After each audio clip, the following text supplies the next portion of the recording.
Atraveseime estas fragas varios vales e barrancos, e a piques de esmorecer ollei un monte afastado, en él un gran casarón ao que guiei os meus pasos. Cheguei tras dar moitas voltas, descomposto e fatigado, ao castelo de Malvadia, lugar do máis extraño. Finca preto do mar, recendía o ar asalgado e o sol da tardecida lanzaba un último rayo.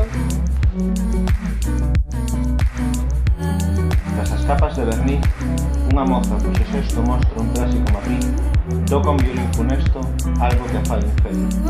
A noite escura e amiga regalou un doce son, unha exquisita cantiga. Corrín con resolución, mas non se oía a amiga.